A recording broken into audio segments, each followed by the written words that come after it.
First দাবি হচ্ছে যে আমাদের বেতন হচ্ছে 22,500 সর্বনিম্ন করতে হবে। আর সেকেন্ড হচ্ছে যে মাতৃকালীন ছুটি এবং ভাতা দুইটাই দিতে হবে। আর তৃতীয় হচ্ছে যে ক্লাস সিস্টেম বাতিল করতে হবে এবং শিক্ষকদের অযথা ছাঁটাই করা যাবে না। এবং 4 নাম্বার হচ্ছে যে আমাদের 2 বাৎসরিক ঈদের ভাতাটা দিতে হবে। এটা হচ্ছে আমাদের মূল দাবি। 5 বছর যাবত আমি চাকরি করতে আসছি। এক বছরে যদি 500 টাকা করে বৃদ্ধি হয় তাহলে আমাদের বেতন গিয়ে দাঁড়ায় 20,000-এর উপরে।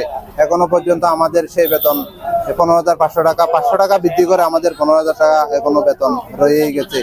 এটা আমরা অনেকের কাছে দৃষ্টিগোচর করেছি, কিন্তু ওনারা আমাদেরকে কোনো কিছুই আশানুরূপ ফল দিতেছে না।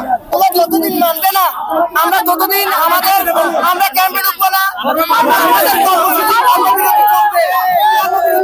বোনেরা চাকরি করছে, শিক্ষকতা করছে, তাদের সাথে চরমভাবে বৈষম্য করা হচ্ছে।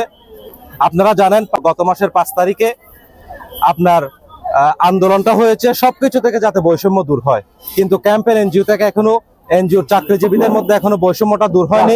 আমরা ইনশাআল্লাহ এই বৈষম্যটা দূর করার জন্য এই কার্যক্রমের পরে কি যে তারা ফিডব্যাক দেয় সেই অপেক্ষায় আমরা থাকবো। তারা যদি আমাদের সুন্দর এবং আমাদের পজিটিভ কোনো ফিডব্যাক দেয়, ইনশাআল্লাহ আমরা আবার সুন্দর পরিবেশ নিয়ে আমাদের কর্মে ফিরে যাব। পূর্ণভাবে আমরা আন্দোলন করছি, সেটাও যদি মেনে না নেয় তাহলে আমরা আরো কঠোর হওয়ার জন্য বাধ্য হব।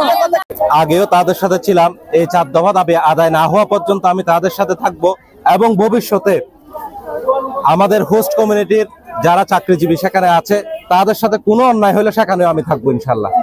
অনেক এনজিওরা কাজ করে আসতেছে দীর্ঘদিন যাবৎ, তার মধ্যে আমিও আছি 5 বছর যাবৎ ধরে।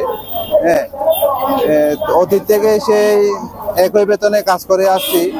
তো বারেও আমরা মানববন্ধন করেছিলাম, এই মানববন্ধনে আমরা আশানুরূপ ফল আমরা পাইনি।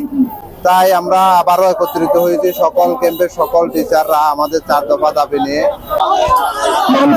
মানতে হবে আমাদের 4 দফা, মানতে হবে আমাদের 4 দফা। Action to action, direct action, টিচারের অ্যাকশন, ডাইরেক্ট অ্যাকশন, দোকানদারের বিরুদ্ধে ডাইরেক্ট অ্যাকশন। আমাদের দাবি 4 দফা মানতে হবে টিচারের 4 দফা মানতে হবে টিচারের 4 দফা। সব জায়গাতে আমরা স্মারকলিপি পাঠিয়েছি আমাদের বেতন বৃদ্ধির দাবি। সব জায়গাতে আমরা স্মারকলিপি পাঠিয়েছি আমাদের বেতন বৃদ্ধির দাবি।